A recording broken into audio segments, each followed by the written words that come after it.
Okay, so what I've done here is I've connected all of my positive wires together, and now I'm going to, from the lights, and now I'm going to connect all my negative wires. Remember, the positive wires on these are the ones with the white stripes on the side, and all I do is just twist them into themselves. I've stripped away about 1 inch of covering on each one of these lights. Here's one I missed. Strip that. So now I have all of my negative connections coming together and all of my positive connections coming together.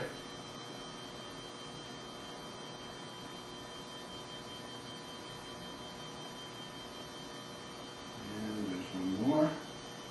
Make sure I get them all. Otherwise, I'm going to have a light that's not on. So I've got my positives and my negatives all connected together here.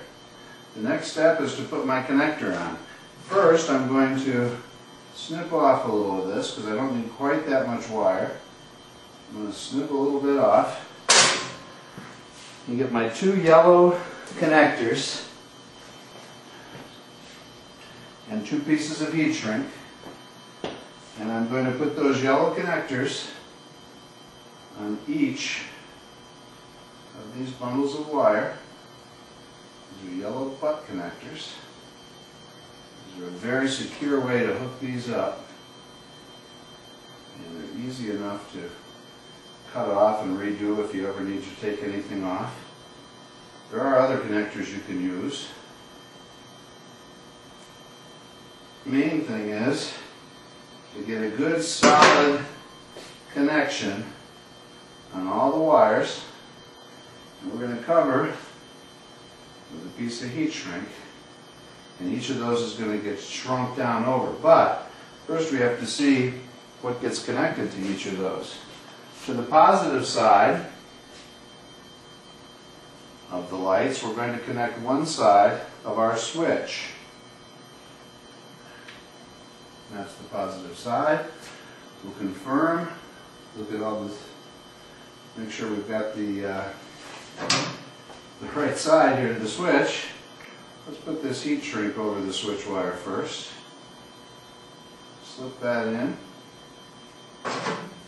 Crimp it real good. Good and tight.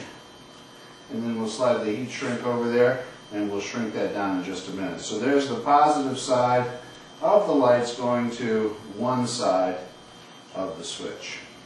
The other side of the switch will go to the fuse, which will get connected to the positive side of the battery.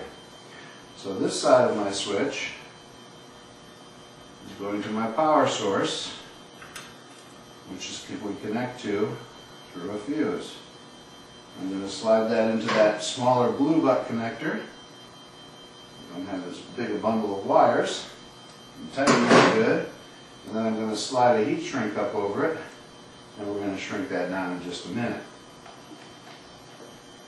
Now we've got to connect our fuse to the battery. We're now heat shrinking, melting that heat shrink with a heat gun. A hairdryer would work just as well. Might take a little longer, depending on the hairdryer. Some of those get pretty hot. And we put this here to make sure that we never have a problem with a short, a wire that may be sticking out. We're just not taking any chances. Plus, we're sealing the moisture out. So this connection should stay good forever. Get it good and hot. And then while it's hot, I'll pinch the ends so that they'll seal. There's an adhesive lining inside this heat shrink.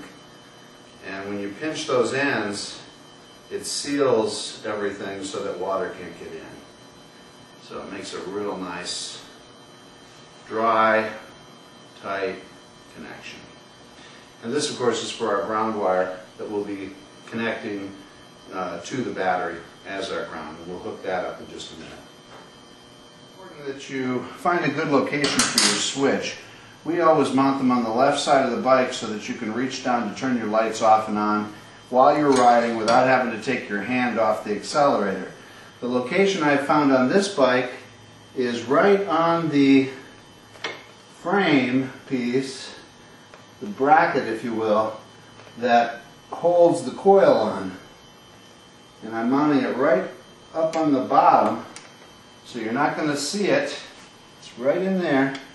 The wires then are going to run back, up, and underneath the seat, and you won't even know they're there.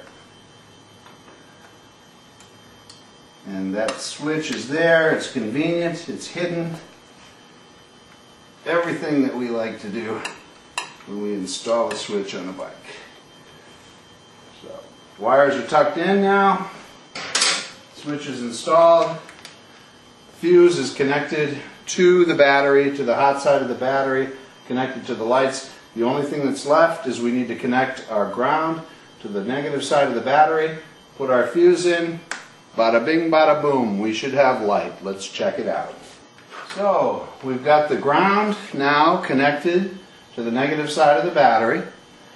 We've got the fuse connected to the battery. We've got the switch installed. One side of the switch going to the fuse, the other side of the switch going to the lights underneath our heat shrink connector here.